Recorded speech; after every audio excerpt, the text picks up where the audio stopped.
Hey guys, in this video I'll show you how to uninstall Java on Windows 11. Let's begin. First, click on the Start menu and open Settings. In the Settings window, select Apps from the left-hand side, then click Installed Apps. Scroll through the list until you find Java. Depending on your system, you might see multiple versions installed. Click the three dots next to Java and select Uninstall. A confirmation box will appear. Click Uninstall again to proceed. The uninstallation process will begin, and after a few moments, Java will be completely removed from your computer. To confirm, open the Start menu, search for Command Prompt, and type Java-version.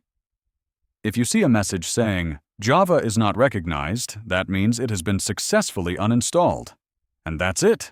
You've successfully uninstalled Java on Windows 11. Thanks for watching. And don't forget to like this video and subscribe for more simple tech tutorials.